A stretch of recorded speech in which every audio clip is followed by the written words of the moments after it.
It's all thanks to our second son being gone. We now have the chance to meet again like this. What I heard from my room were the heartless words of my own husband. It's in the conversation between my husband and our eldest son's wife, laced with vulgar laughter. I felt a chill pierce through my heart. Even our typically gentle eldest son, who had been watching the screen with me, was trembling silently with anger. When they return, we need to have a proper conversation. Yes, indeed. I wonder what excuses they'll come up with. Amid the gathering of relatives, the self-incriminating evidence they provided could not have been more convenient. By now, everyone present was on my side and my eldest son's side. Along with our angry relatives, we were anxiously awaiting for the two of them to return, soon to be the targets of our collective anger. My name is Serena. I'm 64 years old this year. I believed I was just another average family, having raised two sons. But only recently, I realized how such ordinary happiness could be shattered so easily. I had lost my younger son in a car accident, and I was sinking into despair. Why did Carlos have to be in such an accident?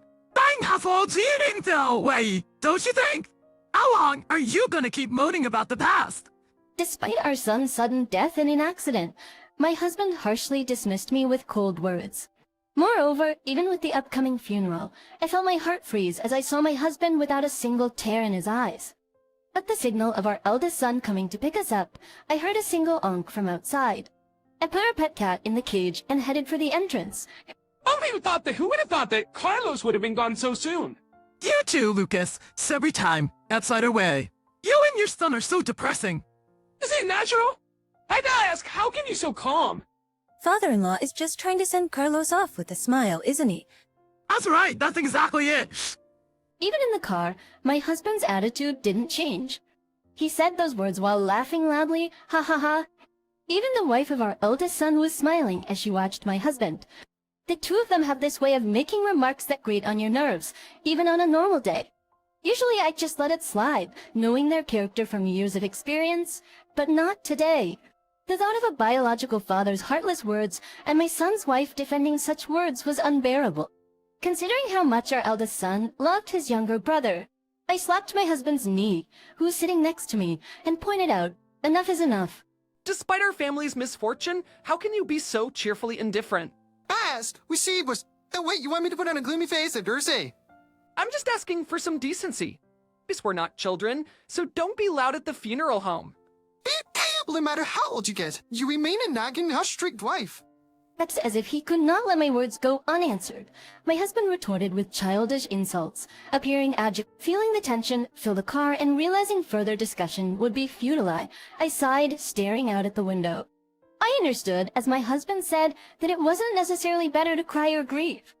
That's why I thought the best we could do was to see our second son off to his peaceful sleep quietly. That was my only wish, but these two wouldn't even allow that, and they were about to create a huge mess. Catching up with relatives at the venue, we exchanged quick greetings, chatting about old times with those who had come from afar, those who had once adored our second son. I couldn't help but tear up. This has been such a heartbreaking time for you. Carlos was such a sweet, good boy. I can't believe he was just on the brink of adulthood. Thank you for your condolences. Every time our second son's name came up, I gave them a firm hug, expressing my gratitude. Meanwhile, my husband showed no sign of remorse for his behavior in the car. Instead, he was loudly chatting about golf and other fun topics with a relative he hadn't seen in a while. Oh man, think he start at I actually want to hang out together next time. Ken, isn't today your son's funeral? I didn't say we should go today, did I? That would obviously be inappropriate. Will you stomp already? How many times do I have to say it? I reprimanded my husband in a low voice. He was so absorbed in his own world. I felt like I was scolding a child who had no manners. But my husband just brushed it off with a dismissive gesture, not even bothering to hide his annoyance. Does he really understand what today is about? I furrowed my brows at my husband's behavior, wondering how things had come to this. Was he broken by the shock of our second son's death? Oh my goodness, that's it. At home, she's always comparing me and my dad. Meanwhile, to Spider. Is that so? My oldest son's words stirred unease in my heart. I wanted to believe there was a reason for my husband's behavior, like stubbornness that comes with age. I wanted to believe there was some hope for my husband. But seeing the disappointed look on my oldest son's face, I couldn't help but look over at the two of them. Although they were quieter than before, they were still smiling and chatting together. I shook my head. They do seem too close. I need to plan to act for you, but Dad's already 65. Are you in inappropriate feelings for his son's wife? Surely not. There's an age gap. They wouldn't do something so embarrassing.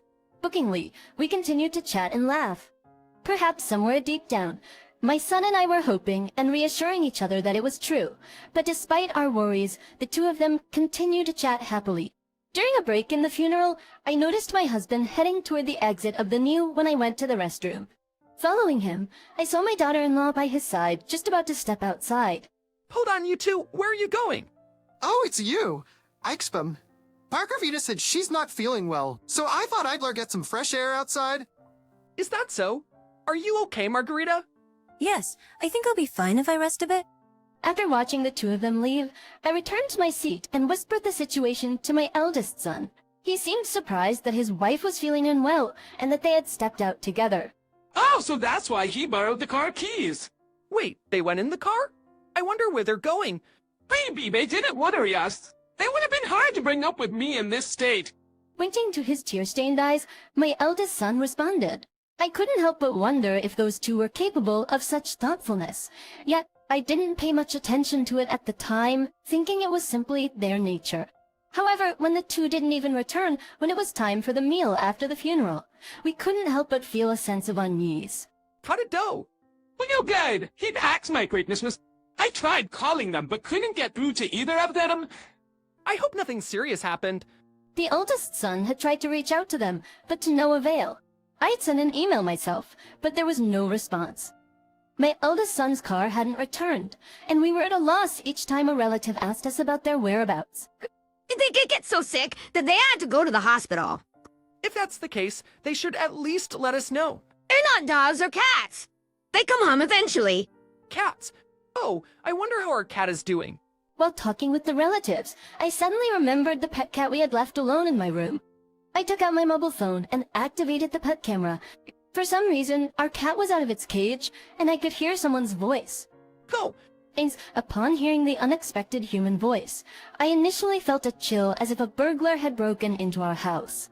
But the voice that was casually picking up our cat was something we had heard quite often. Oh, Getty! Oh, and doesn't that sound like Dad's voice, too? Wait, are they saying they've come home? I exchanged glances with my eldest son and continued to stare at the screen in confusion. When I increased the volume coming from the mobile phone, I heard an unbelievable conversation. Isn't this cat cute? Can we take it home? What's the point of keeping an old cat? I'll get you a much cuter kitten, but I wear some Hertzesery gatters. And Peacoast? I love you, father-in-law. Just when I thought I heard such sweet voices, I could see my bed shaking in the corner of the screen and heard it creaking. I was just listening to their conversation in disbelief. Taking advantage of the fact that no one else was listening, the two were casually talking bad about me, my eldest son, and second son. I'm not good with stiff ceremonies like that. My strict wife is always nagging, saying I have no manners. You really got scolded, didn't you? I felt sorry for you, father-in-law. I was maybe quiet. But thanks to the second son being gone, we got a chance to meet like this again. After such outrageous words from a parent, I heard that vulgar laughter. I felt a cold chill running down my spine. The usually calm eldest son next to me seemed to be shaking silently in anger. Can you believe that's what a father says? Maybe it's better to not think of him as a father anymore. Beyond anger and astonishment, there was just silence in my head. As I looked up, the relatives were chatting at the dining table. At that point, I could no longer think. I turned the volume of my mobile phone to the maximum and decided to attract the attention of the relatives. What's he doing? What? At the funeral and is doing this with his son's wife. Like the sickness was a lie. Did they want to be alone that badly? When I turned up the volume, the unusual conversation of the two made the chatter stop, and everyone's attention was focused on us. The somber atmosphere seemed to have dissipated as everyone glued their eyes on the tiny screen of my mobile phone, listening intently to the absurd conversation between the two. What if another unexpected accident happens? Then I'd come visit father-in-law again? Maybe Lucas will be next. And before that, it will be my strict wife, right? It's getting on in years, so it should be soon. The relatives widened their eyes at the two, who were making light of the second son's misfortune and even joking about their next clandestine meeting. A hushed silence fell over everyone, and no one spoke until the two finished their conversation. After letting the relatives witness the whole discourse and actions of the two, I closed my mobile phone as we began discussing returning to venue. It seemed as if everyone's hearts were united in anger at the two, who were trampling on our family. Guys will need to have a proper talk when they get back. Please. Indeed, I'm curious to hear their excuses. By this time, everyone present was on my side, and the eldest son's side. We were all waiting on tenterhooks for the imminent return of the two, who would soon be under our concentrated attack alongside our seething relatives. It was about 15 minutes later when the two returned. That's roughly how long it takes to get from our house to the funeral parlor, so they must have been having that conversation in my room until just now. I looked at the two with a feeling of contempt. I bet we steady Catan. Plus with all the long faces. Welcome back. Where have you been? We were worried because you took so long. Let me tell you earlier. I stepped out because Margarita wasn't feeling well. Who? Oh, Margarita, are you feeling better now? Yes, I'm perfectly fine now. Sorry to have worried you. With a frivolous laugh, the eldest son's wife waved at me, and I prompted her to take a seat opposite me. Seeing her husband sit next to her as if it was the most natural thing in the world, I let out a sigh. As soon as they sat down, all the relatives turned to look at us. A little surprised and visibly uncomfortable, the two were bombarded with my questions one by one. What were you doing all this time? We're just around until she felt better. Basta Shibaruba. Around where? Around a family restaurant. I see. Then where's the receipt? Why the hell are you so suspicious? It was the husband who first raised his voice at my pointed questions. He frowned and glared at me as if there was no reason for him to be suspected. But after hearing their conversation just now, I had no more hesitation. Were you really at a family restaurant all this time? I told you so. I threw away the receipt. Well then, what did you eat? What about you, Margarita? Mother-in-law, isn't this too much? What are you suggesting we did? I was left speechless and my face twisted at the words of my eldest son's wife, who covered her mouth and pretended to be on the verge of tears. Who is really the cruel one here? I wanted to shout at her and put a hand on her chest and think about it, in front of the watching relatives. I took a deep breath and prepared to deliver the final blow to the two who continued to play innocent. I took a deep breath and prepared to deliver the final blow to the two who continued to play innocent. I pointed at Margaret's tigatain. Oh, Margarita, there's some cat hair on your sleeve. I wonder whose it is. This is, well... A stray cat, right? Resabat performance. Or Yes, I must have gotten it on me when I petted a stray cat we saw earlier. That's not it. It must be from our cat. You got it on just now, didn't you? Epsier, I whip out my phone, activating the pet camera app I had installed earlier. It's a handy tool that also records. Right there, and then I replayed the scene of my son's wife lifting our cat in front of everyone. I replayed their terrible conversation we had all been watching at maximum volume. Upon realizing the implications of everyone's frosty gazes, the pair visibly paled. You knew about this all along? Why, yes. I found it hilarious that you two thought you could play dumb forever. It's a violation of privacy. Quite ironic coming from someone who sneaks into others' rooms to enjoy time with another's husband. Finding out they had been caught, the two threw a tantrum like petulant children. I remained calm, tirelessly pointing out their faults. It was my son who reached his breaking point due to their blatant lack of remorse. He slammed the table forcefully, starting to reprimand them in a low, stern voice. How dare you mess around during a family member's funeral? No, your mother-in-law trapped us. What's the difference? We heard everything you two were saying. Nods of agreement rippled through the crowd at my son's words.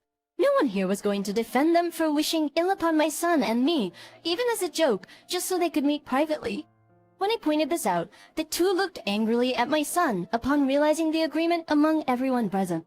These up just to shame us. Absolutely not. It was pure coincidence. I was trying to check on Kaliso, and you two just happened to be in frame. It's awful to air our dirty laundry like this. I never imagined anyone could stoop so low at such a gathering. And I'm the loyal wife here, am I not? While repeating my husband's words, I glanced at him. With the tables turned, my husband said nothing more and didn't even defend my son's wife. She tried to plead her case and insult me to evade blame, but no one listened.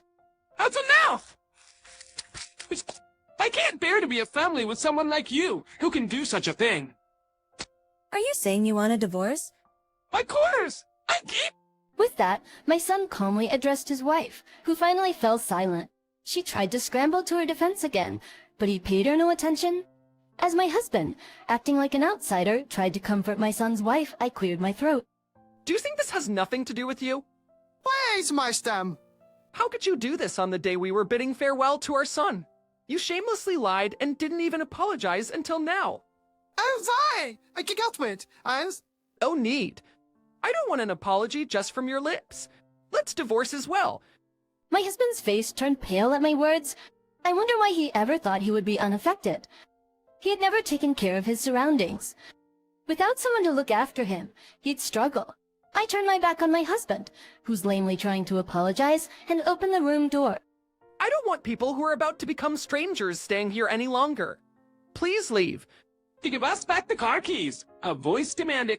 The eldest son's wife looked at her husband, a desperate plea in her eyes, but he could do nothing. He prodded by the relatives, they trudged out of the room. I'll introduce you to my company's lawyer. Thy son's a cop. I'm suspicion law free shrine. They call us any time if something happens.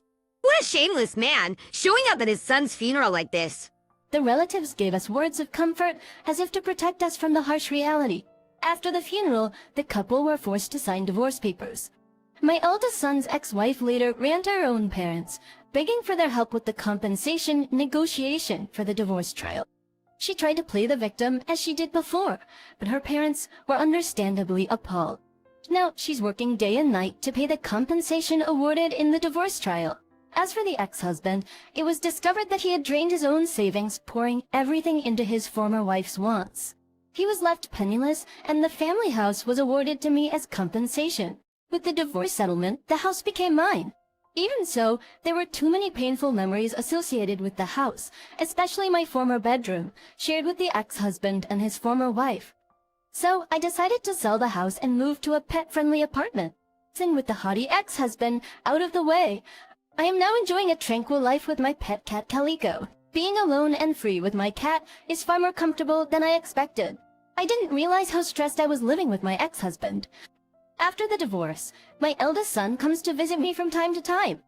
He seems to be leading a calmer life and even told me that he's doing better than before. He recently shared some good news about a promotion at work. To celebrate, we decided to go out for a meal, and during that outing, we bumped into the ex-husband. He looked drastically different, more like a timid old man than a man. There was no fire in his eyes, and it took us a while to recognize him. He approached us, a look of shock on his face. Eddie, there are different people living in our house. It's going on unchill with witches. First, he demanded doctors. Our house. It's not yours anymore. At least I responded, Did you sell it? Why would you do that? In a hoarse voice, the ex-husband raised his voice at me, the arrogance of old returning. Perhaps he had gone back to the old house, hoping to claim it back, or maybe he thought he could persuade me to forgive him. Either way, his attitude showed no signs of remorse. Seeing my son's disgusted look, I stepped in and said, "Why on earth would I want to sleep in the same room where you had been so cozy with your former wife?" I've no need for such a house. At that, the ex-husband looked taken aback. He turned around and walked away. Had he forgotten what he had done in the past? It dampened our celebration, but we decided to enjoy the sunny afternoon. And so, we resumed our walk under the beautiful afternoon sky.